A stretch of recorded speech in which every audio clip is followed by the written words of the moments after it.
Ես այստեղ Ստամբուլում ուսուցիչ եմ աշխատում։ Իմ ֆիլմի հերոսի Դերդո Մայրիկի թոռը Մարին գործընկերս է։ 5-6 տարի առաջ, երբ առաջին անգամ եկա Ստամբուլ, ծանոթացա նրա հետ։ Նա իմ տեսած առաջին հայն էր։ Առաջին անգամ էի հայի հետ ծանոթանում։ Երբ նա պատմեց, որ Բիթլիսից են, շատ զարմացա։ Չգիտեի, որ Բիթլիսում դեռ հայ է ապրում։ Երբ նրանից լսեցի տատի Դերդոյի պատմությունը, ազդվեցի։ Շատ տպավորեց ինձ։ Այդքան տառապանքից հետո, այժմ էլ Ստամբուլում հաստատվելուց հետո, ամեն ամառ Բիթլիսի իր գյուղ գնալն ու գյուղից կտրվել չկարողանալն այնքան տպավորիչ է ինձ համար։ Հենց այդ ժամանակ 5 տարի առաջ մտքումս որոշեցի, որ ֆիլմ եմ նկարելու։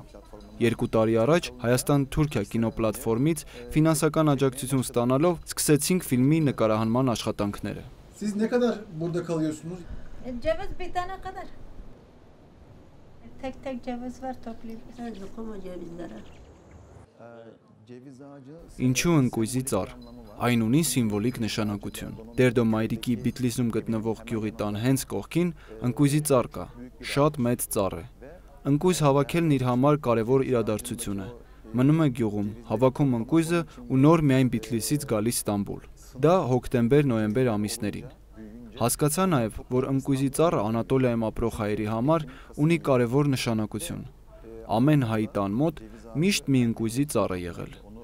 Բացի այդ, ընկույզի ծառերի վերաբերյալ այնտեղ յուրահատուկ ընկալում կա։ Հավատում են, որ ընկույզի ծառերը հիշողություն ունեն, հիշողություն են կրում։ Դերդո Մայրիկն էլ հավատում է, որ իր տան կողքի այդ հին ծառը ականատես է եղել իր կրած շատ ու շատ տառապանքների։ Ընկույզի ծառը կարևոր ու հետաքրքիր խորհրդանիշ է։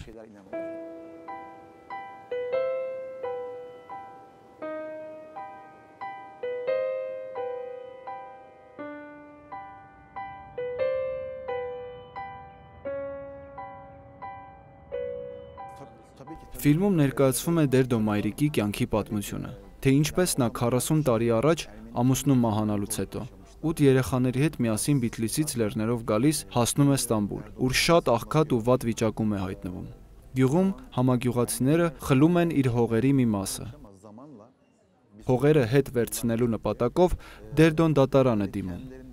Դատը տևում է 9 տարի։ Տարին 2-3 անգամ նա դատի համար գնում է Բիթլիս։ Սակայն Դերդոն այնպիսի կին չէ, որ ապրում է իր ցավերով ու տառապանքներով։ Չափազանց ուրախ ու կենսախինդ է։ Հիմա ամբողջ ընտանիքն ապրում է Ստամբուլում։ Սակայն Դերդոն չի կարողանում կտրվել գյուղից։ Ամեն ամառ պարտադիր գյուղ է գնում։ Ընտանիքի անդամները ուրիշ տեղ են գնում արձակուրդը վայելելու համար։ Իսկ Դերդոն ընտրում է գյուղը, ուր տունը, հողն ու հիշողություններն իր համար շատ կարևոր են։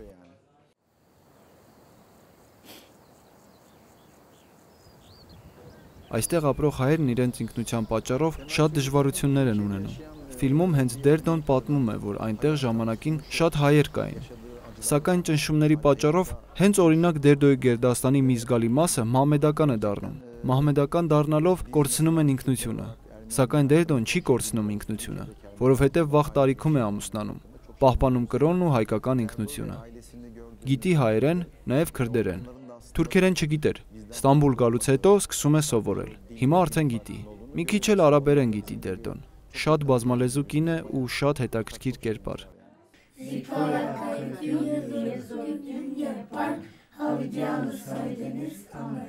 Մենք թուրքերս Թուրքիայում ապրող հայերի մասին շատ բան չգիտենք։ Ճիշտ է, կրոնն ու լեզուն տարբեր է, բայց բավական ընդհանրություններ ունենք։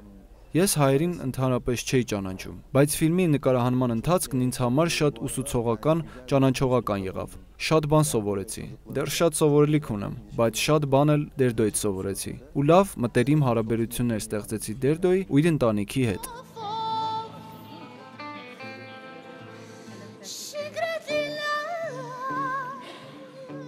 Դերդոյի որդին ապրում է Հայաստանում։ Խորհրդային միության փլուզումից հետո 90-ականների սկզբներին Դերդոն Հայաստան է գնում եւ գտնում ազգականներին։ Իսկ տղան ամուսնանում է ազգականներից մեկի հետ ու սկսում ապրել Էջմիածնում։ Այժմ էլ այնտեղ են ապրում։ Մենք նրանց նկարահանելու համար Հայաստան եկանք։ Հանդիպեցինք նաեւ Դերդո մայրիկի ազգականներին։